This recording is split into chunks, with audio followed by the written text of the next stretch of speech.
दोस्तों, क्या आप जुलाई के महीने में लद्दाख, स्पीति वैली, ज़ंस्कार वैली या पांगी वैली जैसी जगहों पर अपना ट्रिप प्लान करने की सोच रहे हो और इन बातों को लेके कंफ्यूज्ड हो कि भाई वेदर किस तरह का है, रोड की कंडीशंस क्या है, रोड खुल गए हैं नहीं खुल गए हैं, चंद्रताल जाने को मिलेगा नहीं मिलेगा, कैंप सेटअप हो गए नहीं हो गए, पैंगोंग लेक पे कैंप्स वगैरह सेटअप है या नहीं है, किस तरह के कपड़े लेके जाने चाहिए, क्या सारे रास्ते खुले हुए हैं नहीं खुले हुए हैं, क्या आप गलवान वैली जा सकते हो नहीं जा सकते, प्रोसेस क्या है अगर आपको जाना है तो, या कोई नए अपडेट्स आए हैं टैक्सी यूनियन के रूल से रिलेटेड या फिर बाइक यूनियन के रूल से रिलेटेड, तो आप एकदम सही वीडियो पर आए हो क्योंकि आज अपनी इस monthly Himalayan travel guide series के इस एपिसोड के अंदर मैं इन सभी टॉपिक्स के बारे में बात करने वाला हूं और आपको कुछ नए अपडेट्स जो हैं जैसे कि गलवान वैली जाने का या विजिट करने का प्रोसेस क्या है उसके बारे में भी बताऊंगा इस वीडियो में।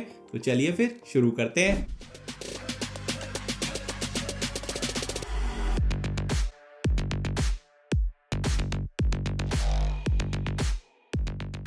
अब सबसे पहले बात करते हैं कि वेदर किस तरह का है लद्दाख में, स्पीति वैली में, ज़ंस्कार वैली में। तो देखिए, जुलाई का महीना आ चुका है। जो नॉर्दर्न इंडिया है वहां पे गर्मियों की कंडीशंस चल रही हैं। अब नॉर्दर्न इंडिया, मैं प्लेन्स वाला नॉर्दर्न इंडिया बोल रहा हूँ। जब आप पहाड़ों में जाना शुरू करते हैं तो जो लोअर हिल्स हैं जैसे शिमला हो गया, मनाली हो गया, अगर कश्मीर की साइड पे बात करें तो जम्मू हो गया, श्रीनगर हो गया, यहाँ तक मैं लोअर हिल्स ही कंसिडर करता हूँ क्योंकि ट्रांस हिमालयस इनके बाद स्टार्ट होते हैं। तो इन लोकेशंस के ऊपर दोस्तों आपको दिन में गर्मी मिलेगी। अभी जो पहला हफ्ता है जुलाई का, वहां पे जो वेदर की प्रेडिक्शंस हैं वो बारिश वगैरह की हैं, तो आपको सुहाना मौसम मिलेगा क्योंकि ये सभी हिल स्टेशंस हैं। बट जैसे जैसे धूप निकलेगी और वेदर क्लियर होगा वैसे वैसे यहाँ पे आपको गर्मी का प्रकोप जो है महसूस होने की पूरी संभावना है। बाकी प्लेन्स में तो अच्छी खासी गर्मी पड़ रही है, पर जब आप एक बार ट्रांस हिमालयन रीजन में चले जाएंगे, जैसे कि मनाली को पार करके आप लाहौल वैली में चले जाएंगे, वहां से बारालाचाला पास पार करके आप लद्दाख में चले जाएंगे, या शिंकुला पास पार करके आप ज़ंस्कार वैली में चले जाएंगे, या फिर आप स्पीति वैली अगर जा रहे हैं तो आप चंद्रताल साइड जा रहे हैं, कुंजुम पास की साइड जा रहे हैं या स्पीति वैली में जा रहे हैं,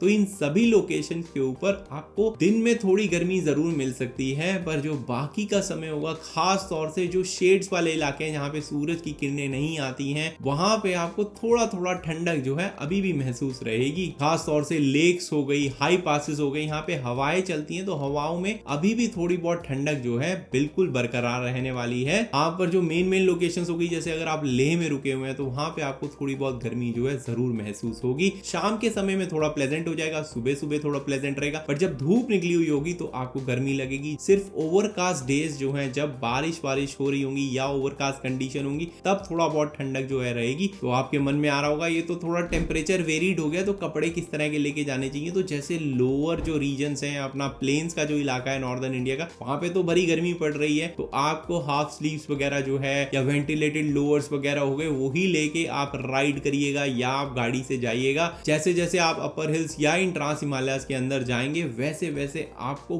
बहुत ज्यादा ठंडे कपड़ों की जरूरत नहीं पड़ने वाली है। आप एक लाइट जैकेट जो है फ्लीस टाइप की, उससे काम मोस्टली रीजन में चला सकते हैं, बट एक लाइट जैकेट और रख लीजिएगा ताकि अगर ओवरकास्ट कंडीशंस होती हैं खास तौर से पासेस पे या लेक्स के ऊपर, तो ठंड बढ़ सकती है। तो आप वो डबल लेयर कर सकते हो कि आपके पास में एक लाइट फ्लीस जैकेट है और दूसरी आप उसके ऊपर light jacket wind cheater type की वो रख सकते हैं और काम चला सकते हैं। बट मोस्टली प्लेसेस के अंदर आप हाफ स्लीव्स वगैरह में काम चला सकते हैं या फिर फुल स्लीव्स की जो कॉटन टी शर्ट्स वगैरह होती हैं या एक सिंपल स्वेट शर्ट्स होती है उससे भी काम चला सकते हैं। तो बहुत ज्यादा आपको वुलन कैरी करने की जरूरत नहीं है जुलाई के महीने में, अगस्त के महीने में, क्योंकि आपको जो गर्मी है काफी जगह पे महसूस होने वाली है, खास तौर से जो इलाके 12,000 फीट से नीचे की हाइट पे हैं। बाकी आने वाले हफ्ते की अगर वेदर प्रेडिक्शंस आप देखेंगे तो लोअर हिल्स ही है, जैसे मनाली हो गया, शिमला हो गया, यहाँ पे थोड़ी जो बारिशें हैं वो प्रेडिक्टेड है। अब बारिशें वगैरह होती हैं तो लोअर हिल्स में खास तौर से लैंडस्लाइड वगैरह हो जाता है। अभी पिछले एक आध हफ्ते पहले भी आपने देखा होगा न्यूज में कि फ्लैश फ्लड्स वगैरह आए थे। शिंकुला पास के आसपास जो रास्ता है ज़ंस्कार वैली के लिए वो बंद हुआ था। आप लद्दाख जब जा रहे थे बारालाचाला पास से पहले थोड़ा एक जो पानी का बहाव है ज्यादा हो गया था, तो वहां पे गाड़ियां फंस रही थी। ऐसे ही जो चंद्रताल का रास्ता है वहां पे गाड़ियां फंस रही थी। तो ये सब जो चीजें हैं, जैसे जैसे बारिश होंगी होगी तो इंटरमिटेंटली रोड क्लोज वगैरह होने के चांसेस हमेशा रहते हैं दोस्तों। तो इसके ऊपर आपको बहुत ज्यादा चिंता करने की ऐसी जरूरत नहीं है। अगर रास्ता बंद होता है तो ओपन भी हो जाएगा। बस थोड़ा बहुत प्रेडिक्शंस को देख के जाइएगा जब भी आप सुबह ट्रैवल करने निकलते हैं। तो जो वेदर की कंडीशंस है वो किस तरह की है, अगर आप जल्दी निकलेंगे सुबह सुबह तो ये सारी वाटर क्रॉसिंग्स वगैरह जो होती है उनमें पानी आपको कम मिलेगा। जितना आप लेट निकलेंगे उतने चांसेस जो है इस तरह की वाटर क्रॉसिंग्स वगैरह को पार करने के वो कम हो जाते हैं। अब आने वाला जो हफ्ता है उसी में जो वेदर की प्रेडिक्शंस है वो थोड़ी लोअर हिल्स के अंदर जो है बारिश वाली है। बट अगर आप अपर हिल्स के बारे में देखेंगे, जो लद्दाख का रीजन हो गया या स्पीति वैली का रीजन हो गया, वहां पे थोड़ी बहुत ओवरकास्ट कंडीशन दिखा रहा है या फिर वेदर जो है क्लियर दिखा रहा है। बट जैसे जैसे जुलाई का एंड आएगा और मॉनसून जो है नॉर्दर्न इंडिया में आने लगेगा, वैसे वैसे जो है ट्रैवल ना करने के चांसेस ज्यादा बढ़ जाते हैं। फ्लैश फ्लड, लैंडस्लाइड्स वगैरह कॉमन हो जाता है, खास तौर से हिमाचल के लोअर हिल्स में। और जो किन्नौर वैली का रीजन है वहां पर तो आपको बिल्कुल भी नहीं जाना चाहिए अगर बारिशें भारी मात्रा में प्रेडिक्टेड है, क्योंकि वहां के जो पहाड़ है वो खोखले टाइप के हो चुके हैं, बहुत फ्रेजाइल है, बड़ी जल्दी लैंडस्लाइड होता रहता है। और निगुलसरी जैसा इलाका जो है किन्नौर वैली का, वहां पे तो हमेशा लैंडस्लाइड चलता रहता है। तो बारिशों के टाइम में वहां पे लगातार लैंडस्लाइड चलता रहेगा। तो बहुत ध्यान पूर्वक जाइएगा जब बारिशें स्टार्ट हो जाएंगी। और जनरली बारिशें आजकल देखा गया है कि जुलाई के एंड की तरफ स्टार्ट होती हैं। पहले जो 2-3 हफ्ते हैं उसमें बारिशें ओके ओके रहेगी, प्री मानसून शावर कुछ हो गए तो हो गए, बट जनरली वेदर क्लियर रहता है। अब वेदर का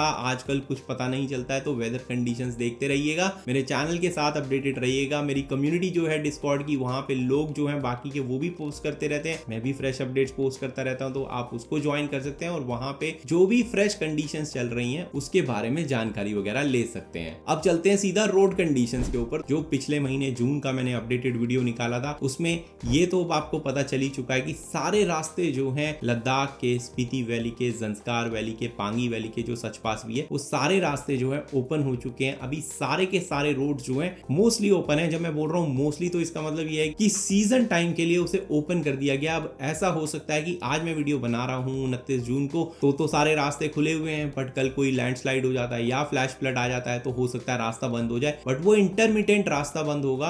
अभी जो सीजनल रास्ते हैं वो पूरे खुल चुके हैं। श्रीनगर ले हाईवे की अगर आप बात करेंगे तो जोजिला पास के आसपास की जो रोड कंडीशन है थोड़ी बहुत खराब है, कोई टाइमिंग वगैरह अभी नहीं है, थोड़ा बहुत रास्ता ही है जो टूटा फूटा है, बट बाकी की सारी जो रोड कंडीशन है श्रीनगर से ले तक की बहुत ही एक्सीलेंट है, बिल्कुल ताड़ रोड बने हुए हैं। वीडियो में आगे बढ़ने से पहले आपको एक खुशखबरी दे देता हूं दोस्तों की जो लद्दाख डिकोडेड नाम की बुक मैं लिख रहा था, काफी सालों से लिख रहा था, वो फाइनली रिलीज हो चुकी है। बुक के अंदर आपको सारी की सारी डिटेल जानकारी मिल जाएगी पूरी लद्दाख ट्रिप सक्सेसफुली प्लान करने के लिए। अब आप एक बार लद्दाख में पहुंच जाएंगे तो लद्दाख से जब आप सबसे पहले जाते हैं नुब्रा वैली की तरफ, तो भाई जो खारदुंगला वाला रास्ता है वो थोड़ा बहुत आगे पीछे टूटा हुआ है, बट एक बार आप खारदुंगला से नीचे उतरना स्टार्ट करेंगे तो रोड ठीक ठाक बना हुआ है। नुब्रा वैली के अंदर बीच बीच में कुछ कुछ कंस्ट्रक्शन वर्क चल रहा है, वहां पे कुछ पैचेस मिलेंगे, but more less road conditions ठीक ठाक है। अगर आप पहली बार ड्राइव कर रहे हैं, राइड कर रहे हैं, तो हो सकता है आपको ये टूटा फूटा रोड थोड़ा मुश्किल लगे, बट अगर आप यूज्ड टू हैं रोड कंडीशंस में जाने के लिए तो आपको लगेगा भाई ये तो बिल्कुल अच्छी रोड बनी हुई है पूरी नुब्रा वैली तक। तो जो हुंडर दिस्कित से लेके तुरतुक तक का रास्ता है वहां पे बीच में एक दो जगह पे पानी वानी आ जाता है, तो सुबह जल्दी निकलेंगे तो पानी आपको कम मिलने वाला है, वहां पे डे ट्रिप करके आप वापस आ सकते हैं। पर अब नुब्रा वैली से जो पैंगोंग जाने का रास्ता है श्योक का,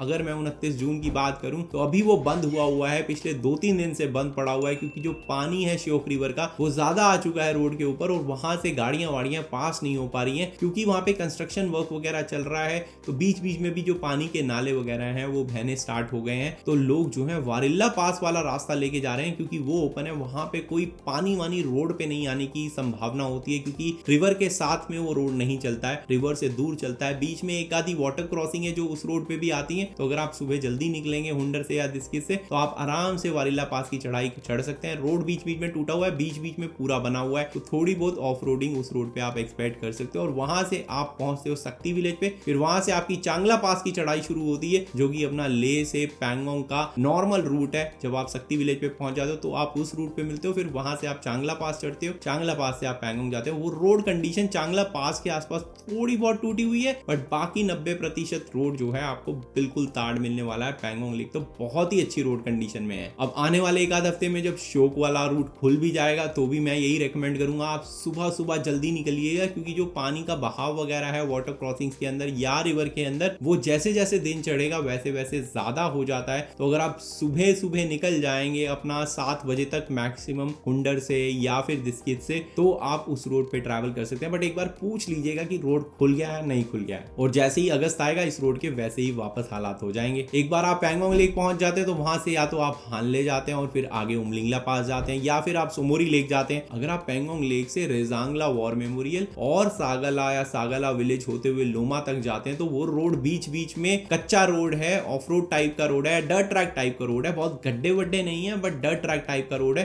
तो वहां लोमा तक या सागा विलेज तक इनफैक्ट आपको थोड़ा सा वो डर्ट ट्रैक मिलेगा। बाकी जब आप पैंगोंग से स्टार्ट करेंगे तो चुसुल तक तो रोड बढ़िया बना हुआ है, बट चुसुल और ये सागा विलेज के बीच में आपको ये डर्ट ट्रैक मिलने वाला है। उसके बाद सागा विलेज से लोमा और लोमा से हानले तक का रोड पूरा ताड़ है। अब हानले से आप उमलिंगला पास चढ़ते हैं तो जैसा आपको पता है कि नुरबुला टॉप वाला रोड जो है पूरा ऑफ रोड है। एक बार आप नुरबुला टॉप पे पहुंच जाएंगे, हानले से जो पीछे की साइड का रास्ता जाता है, मेरा जो उमलिंगला पास ट्रैवल गाइड का वीडियो है उसे आप देख सकते हैं, उसमें 5-6 रूट्स बताए हुए हैं उमलिंगला पास पहुंचने के। तो ये जो कॉमन रूट है जो आजकल लोग करते हैं, हानले की विलेज की पिछली साइड पे निकलते हैं और वहां से नुरबुला टॉप की चढ़ाई करते हैं। एक बार आप नुरबुला टॉप के पास में पहुंच जाएंगे तो वहां से ताड़ रोड है पूरा चिसुमेल तक, और चिसुमेल से लेके ऊपर उमलिंगला पास तक सारा ताड़ मिलेगा। वापस अगर आप आते हैं इसी रास्ते पे तो आप फोटीला पास की तरफ से वापस हानले आ सकते हैं, जो रोड पूरी तरह से बना हुआ है। फोटीला पास की थोड़ी चढ़ाई स्टीप है बट रोड ताड़ है, तो आप आराम से किसी भी गाड़ी किसी भी बाइक से कर सकते हैं। थोड़ी धीरे चलेगी गाड़ी बाइक फर्स्ट गियर वगैरह में वहां पे, बट रोड कंडीशन में कोई चैलेंज नहीं आने वाला है। और दूसरा मेजर अपडेट ये है कि अगर आप उमलिंगला पास से देमचोक की साइड निकल जाते हैं तो वो रोड तो बना हुआ था, बट जो देमचोक विलेज है उसमें आप हॉट स्प्रिंग विजिट कर सकते हैं, जो वहां पे खाना वगैरह खा सकते हैं। थोड़ा आपको वेट कराना पड़ता है क्योंकि जो गाड़ियों की लिमिटेशन है वो चेक पोस्ट के बाद लिमिट करी गई है, तो आपको वेट करना पड़ सकता है वहां पे। खास तौर से अगर आप लेट निकले हैं, तो अगर आप जल्दी निकल गए हैं तो आप वहां पे पहुंच जाएंगे, आप उस लिमिटेड नंबर से अंदर होंगे, तो आप देमचोक विजिट करके आइएगा। वहां थोड़ा सा खाना खा सकते हैं, कैफे टाइप का बना हुआ है। वापसी में आप जो है अपना न्योमा की साइड अगर आप निकल रहे हैं या सोमोरी लेक जाना चाहते हैं उसी दिन उमलिंगला पास करके, तो इस बार आप देमचोक से ऊपर वापस उमलिंगला ना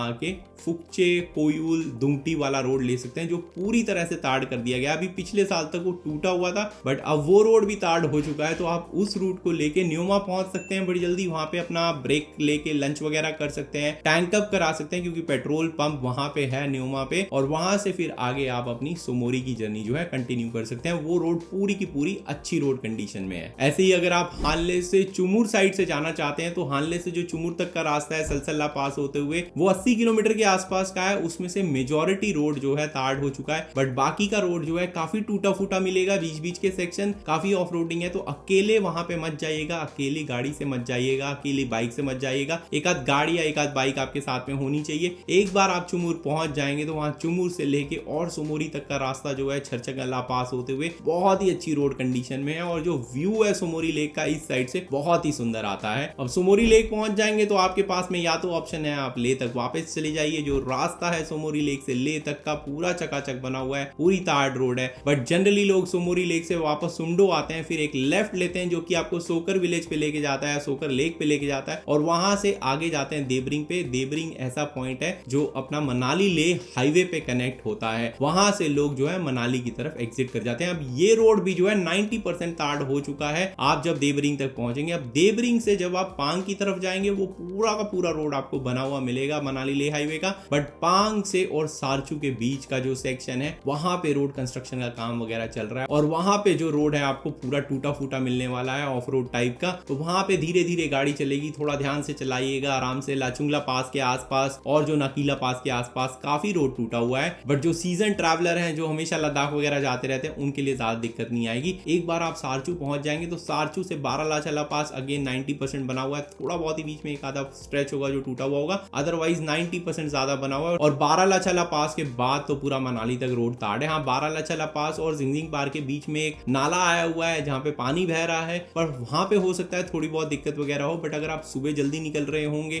खास तौर से जिस्पा से अगर आप बारालाचाला पास चढ़ रहे हैं, तो ज्यादा पानी आपको नहीं मिलने वाला है। हाँ, शाम को अगर आप वापस आ रहे हैं तो हो सकता है वहां पानी वगैरह मिल जाए, खास तौर से जैसे जैसे बारिशें होंगी वैसे वैसे, या स्नो पिघलेगी वैसे वैसे उसमें पानी जो है थोड़ा बहुत बढ़ सकता है। बट बीआरओ कॉन्स्टेंटली काम करता रहता है वहां पे, तो अगर क्लोजर होगा तो एक आध दिन का ही होगा, बहुत ज्यादा समय तक के क्लोजर होने की संभावना बहुत कम है। 1-2 किलोमीटर का स्ट्रेच टांगंगला पास के पास में जो हमने स्किप कर दिया था क्योंकि हम सोकर से देबरिंग आके और लेफ्ट मुड़ गए थे, बट अगर आप राइट की तरफ लेंगे जो ले की तरफ रास्ता जा रहा है तो आप टांगंगला पास की चढ़ाई शुरू करते हैं वहां पे 1-2 किलोमीटर का स्ट्रेच जो है टांगला पास के आसपास का वो थोड़ा बहुत टूटा हुआ है, बट बाकी पूरा मनाली लेह हाईवे भी पांग और साचू छोड़ के बहुत अच्छी रोड कंडीशन में है। तो ये थी लद्दाख की रोड कंडीशंस की बात। अगर आप ज़ंस्कार वैली की रोड कंडीशंस की बात करेंगे तो भाई अपना आप मनाली से निकलेंगे वही जिस्पा तक की रोड कंडीशंस तो बढ़िया है। जिस्पा से शिंकुला पास तक की चढ़ाई में भी आपको 90% रोड जो है ताड़ मिलने वाला है, बहुत अच्छी रोड कंडीशन में मिलने वाला है। एक बार आप शिंकुला पास चढ़ जाएंगे वहां से जो नीचे रास्ता उतर रहा है कुर्ग्याक की तरफ, तो थोड़ा बहुत जो 3-4 किलोमीटर का आगे का सेक्शन है वो थोड़ा टूटा फूटा है। अगर बारिश वगैरह होगी तो वहां पे स्लश मिल सकता है, अदरवाइज अगर ड्राइड कंडीशन होगी तो मिट्टी वाला टूटा फूटा थोड़ा रास्ता मिलेगा। बट एक बार आप नीचे पहुंच जाएंगे फिर वहां से आप जब आगे की तरफ जाएंगे, कुर्ग्याक हो गया, गोम्पक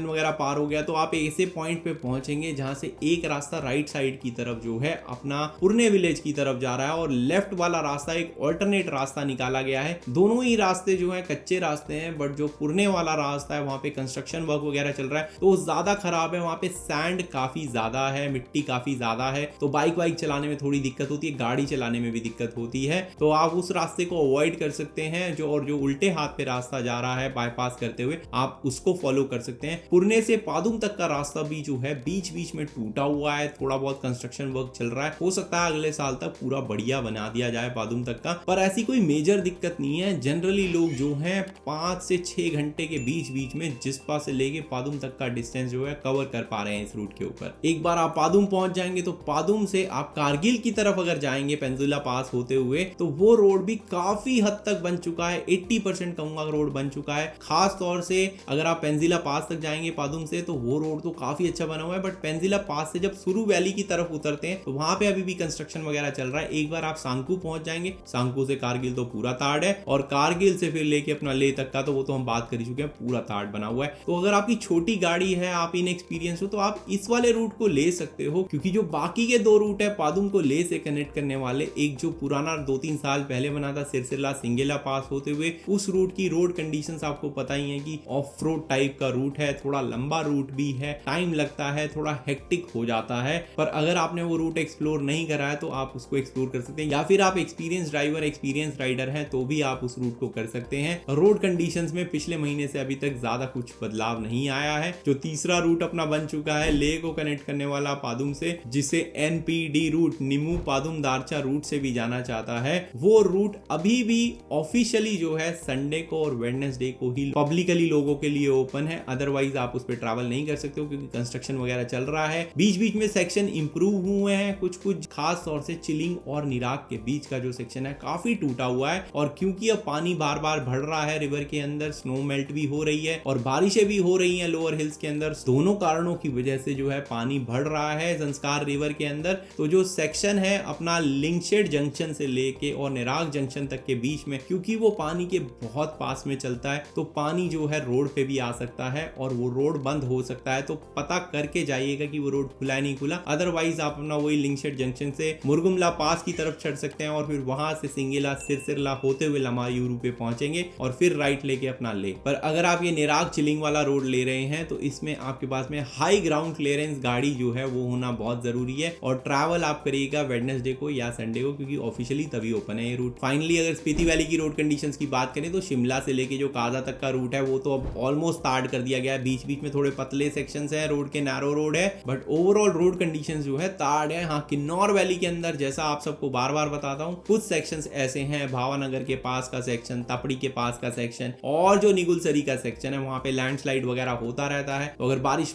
हो रही होगी आपके समय जब आप ट्रैवल कर रहे हैं तो हो सकता है वहां लैंडस्लाइड वगैरह कॉमन हो, पत्थर वत्थर चलते रहते हैं वहां पे, तो वो थोड़ा ध्यान से पार करिएगा उन सेक्शंस को, अपडेटेड रहिएगा रोड कंडीशंस को लेके। एक आप स्पीति वैली पहुंच जाएंगे, जो स्पीति वैली की अंदर की रोड कंडीशन है मोर और लेस अच्छी रोड कंडीशन है। स्पिन वैली के अंदर थोड़ा बहुत टूटा हुआ है रास्ता, ऊपर की जो हाई विलेजेस का रास्ता है वहां पे भी बीच बीच में सेक्शन आपको जो है कच्चे मिलेंगे, बट ज्यादातर मैनेजेबल रोड कंडीशंस है। एक बार आप काजा से मनाली की तरफ बढ़ना स्टार्ट करेंगे तो लोसर विलेज आएगा, वहां तक रोड कंडीशंस ठीक है, पर लोसर को जब आप पार कर लेंगे और कुंजुम पास की चढ़ाई शुरू करेंगे वहां पे रोड कंडीशंस जो है खराब होनी स्टार्ट होती हैं। और फिर जब आप नीचे उतरते हैं और चंद्रताल लेक वाला रास्ता जो डाइवर्जन है 12.5-13 किलोमीटर का वो लेते हैं, तो वो रोड कंडीशंस तो खराब ही रहती हैं। वहां पे 1-2 वाटर क्रॉसिंग्स भी हैं जिसमें पानी आया हुआ है, गाड़ियां फंसती हैं, टेम्पो ट्रैवलर वगैरह फंसते हैं, लाइन लग जाती है दोस्तों उस रोड के ऊपर। तो सुबह सुबह थोड़ा जल्दी निकल जाएंगे तो ये सब जाम वगैरह में फंसने के चांसेस कम रहेंगे। और 14,000 फीट की ऊंचाई है तो वहां पे AMS होने का खतरा भी बढ़ जाता है जितना आप हाई ऑल्टीट्यूड पे फंसे रहेंगे उतनी देर के लिए। और मोस्टली वो सिंगल लेन है तो ओवरटेक वगैरह का तो कोई चांस ही नहीं है। तो वहां पे रोड कंडीशन थोड़ी खराब है, आप हाई ग्राउंड क्लियरेंस व्हीकल होगा तभी आप जाइएगा। अगर आप ड्राइविंग में ऑफ रोडिंग में थोड़ा एक्सपीरियंस है तभी आप उस रोड को लीजिएगा, अदरवाइज अवॉइड कर सकते हैं तो करिए। अगर आप पहली बार करना चाहते हैं बहुत ध्यान पूर्वक वहां पे गाड़ी चलाइएगा। जब एक बार चंद्रताल विजिट कर लेंगे, बाटल पे आएंगे तो बाटल से लेके और ग्रामफू तक की जो रोड कंडीशंस है खराब ही रहती हैं। पूरा का पूरा रिवर बेड टाइप का है, बहुत सारे आपको पानी बहते हुए मिलेंगे क्योंकि स्नो मेल्ट वगैरह हो रही है। जुलाई में अगस्त में तो और कॉमन हो जाता है पानी वानी बहते रहना, तो इसलिए सुबह जल्दी निकले होंगे तो कम पानी मिलेगा, ज्यादा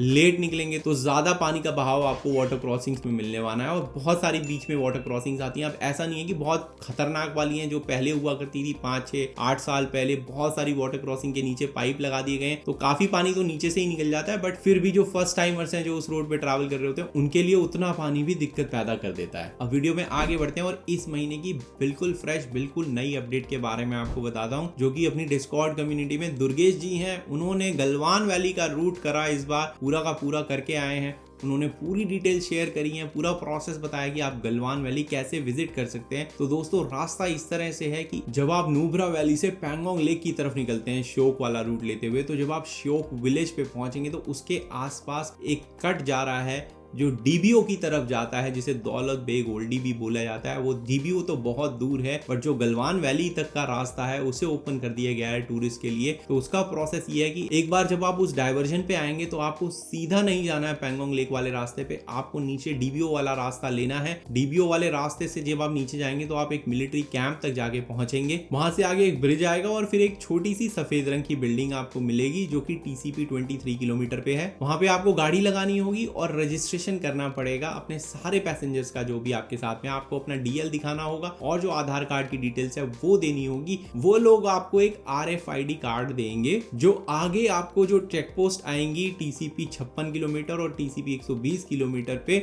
वहां पे आपको वो स्कैन करवाना होगा RFID कार्ड की आपको ये RFID कार्ड इशूड है और आप ऑथराइज विजिटर हो गलवान वैली के लिए अंदर एक्सप्लोर करने के लिए। जब आप एक बार आखिरी चेक पोस्ट जो कि TCP 120 किलोमीटर पे है वहां पे पहुंच जाएंगे तो वहां पे आपको सेम डिटेल्स दोबारा से शेयर करनी होंगी। वो दोबारा वेरीफाई करेंगे कि आपकी डिटेल्स सेम है नहीं है जो आपने पहले दी थी। तो सेम डिटेल्स जो है दोनों चेक पोस्ट पे आप शेयर करिएगा अपनी। अब ये पूरा 100 किलोमीटर का रास्ता जो है TCP 23 से लेके TCP 120 किलोमीटर तक का करीबन आपको 2.5 घंटे के आसपास लगेंगे। रोड जो है बना हुआ है, एक बार ये आप आखिरी चेक पोस्ट पे पहुंच जाएंगे तो वहां से 1-1.5 किलोमीटर आगे जो है गलवान वॉर मेमोरियल जो है बन रहा है। अभी कैफे बना हुआ है, वहां पे आप कैफे में जा सकते हैं, थोड़ा बहुत स्नैक ले सकते हैं और वापस आ सकते हैं। और जो टाइमिंग्स है इस रास्ते को करने की, तो पहला जो चेक पोस्ट है 23 किलोमीटर वाला वो आपको सुबह 10 बजे से पहले पार करना होगा और 4 बजे तक शाम को आपको वापस आके एग्जिट कर लेना होगा वहां से। और जब आप एग्जिट करेंगे तो आपको जो RFID कार्ड है वो सबमिट करना होगा। और जाहिर बात है क्योंकि ये बॉर्डर के बहुत नजदीक है, इंटरनेशनल बॉर्डर के, तो यहाँ पे आप वीडियो वगैरह मत बनाइए और ड्रोन तो बिल्कुल ही मत सोचिएगा उड़ाने की। जो एक मेजर इंपॉर्टेंट टिप शेयर करी है दुर्गेश भाई ने वो ये है, तो ये जो पूरा डिस्टेंस है 120 किलोमीटर के आसपास का अपना श्योक से लेके और जो लास्ट चेक पोस्ट है गलवान वैली का वहां तक का, कोई बीच में वॉशरूम वगैरह आपको ईटरीज वगैरह कुछ नहीं मिलने वाला है। जो लास्ट में कैफे है वहीं पे आपको बाथरूम वगैरह या फिर कुछ खाने का मिलेगा, अदरवाइज नहीं मिलेगा। और जैसा मैंने बताया कि 2.5-1 घंटे आपको एक साइड के लगेंगे तो 5 घंटे का डिटूर जो है आप ये मान सकते हैं। बेटर रहेगा कि आप सुबह जल्दी निकलें बिस्किट से, ताकि आप 10 बजे से पहले क्या बल्कि और जल्दी पार कर पाए इस चेक पोस्ट को और पूरा कवर करने के बाद वापस आके श्योक से आगे दुर्बुक होते हुए अपना पैंगोंग लेक तक ज्यादा रात होने से पहले पहुंच जाएं। बाकी अगर टैक्सी यूनियन के रूल्स की बात करें या बाइक यूनियन के रूल्स की बात करें तो कोई चेंज नहीं आया है। वही बाहर के जो कमर्शियल व्हीकल्स हैं, जो रेंटेड व्हीकल्स हैं वो अलाउड नहीं है। प्राइवेट व्हीकल्स पूरे लद्दाख में अलाउड है। आप उस रेंटेड कमर्शियल व्हीकल से ले तक पहुंच सकते हो, बट लद्दाख में साइट सीइंग के लिए आपको लोकल गाड़ी या लोकल बाइक ही रेंट पे लेनी पड़ेगी। पब्लिक ट्रांसपोर्ट की अगर बात करें तो श्रीनगर से ले का जो रास्ता है वहां पे जो पब्लिक ट्रांसपोर्ट है वो सिर्फ शेयर टैक्सीज और टेम्पो ट्रैवलर्स की फॉर्म में चल रहा है। जो JKSRTC की बस हुआ करती थी वो नहीं चल रही है, जितना अभी तक मुझे पता था। अगर लास्ट वीक में चल गई हो तो चल गई हो, बट एक हफ्ते पहले तक वो बस नहीं चल रही थी। जब से वो टेरर अटैक हुआ है तब से वो बस को बंद कर दिया गया है। हाँ, जो मनाली ले बस है वो चलनी स्टार्ट हो चुकी है दोस्तों। ये बस सुबह सुबह ले से स्टार्ट होती है 4 बजे, अपना केलोंग पहुंचती है 5 बजे के आसपास, जहां पे ये बस चेंज होगी और फिर वहां केलोंग से मनाली तक का रास्ता जो है आप करीबन 8 बजे के आसपास तक कवर कर पाएंगे। तो आप सुबह 4 बजे निकलेंगे और 8 बजे तक मनाली पहुंच सकते हैं अगर आपको मनाली ले वाली बस ले से ट्रैवल करनी है। तो जो किराया है इस बस का वो ले से केलोंग तक 690 रुपए और केलोंग से मनाली का 180 रुपए है। तो टोटल आपको 870 रुपए देने होंगे ले से मनाली तक पब्लिक ट्रांसपोर्ट वाली बस से पहुंचने के लिए। अब अगर आप उल्टी डायरेक्शन में ट्रैवल कर रहे हैं तो भाई मनाली से बिल्कुल आधी रात 2 बजे के आसपास मैंने सुना है कि बस निकलती है और केलोंग पहुंचती है और केलोंग से सुबह सुबह 5:30 बजे ये बस निकलती है जो कि शाम को अगेन करीबन 5-1 बजे के आसपास आपको ले उतार देगी। एक बात का जरूर आपको ध्यान में रखना है कि इसकी बुकिंग जो है आपको एक दिन पहले करानी होगी और कंडक्टर वगैरह से वहां बात कर सकते हैं कि भाई आप चढ़ने वाले हैं, सीट वगैरह रिजर्व कर लें आपके लिए। इसके अलावा अदर अपडेट्स की बात करूं तो चहल पहल वगैरह बढ़ चुकी है पूरे लद्दाख के अंदर, स्पीति वैली के अंदर, ज़ंस्कार वैली के अंदर। काफी लोग इन सारे रूट्स को ले रहे हैं और इस एडवेंचर का लुत्फ उठा रहे हैं। होटल्स, कैंप्स वैम्प सब सेटअप हो चुके हैं सारी लोकेशंस पे। पूरा सीजन जो है जोरों शोरों से चलने लग रहा है और बाकी के जो अपडेट्स हैं सिमिलर सही हैं। जो मेरा जून का महीने का अपडेट था आप उसको देख सकते हैं, उनको रिपीट करके मैं इस वीडियो को और लंबा नहीं करूंगा। तो दोस्तों ये सारे अपडेट्स जो थे इस जुलाई के मंथली अपडेट वीडियो के अंदर आपके साथ शेयर करना चाहता था। अगर आपको ये वीडियो पसंद आया तो आप लाइक जरूर करें, आपको लगता है किसी और के काम आएगा तो उसके साथ शेयर करें। अगर आपका कोई क्वेश्चन है तो नीचे कमेंट सेक्शन है या मेरी डिस्कॉर्ड कम्युनिटी है, उसे ज्वाइन करिए, वहां पे अपना क्वेश्चन डालिए, मैं आपकी हेल्प जो है जल्द से जल्द करने की कोशिश करूंगा। तब तक के लिए दोस्तों झूले और हिमालय जो है उनको क्लीन रखने में अपना पार्ट जरूर प्ले करते रहें।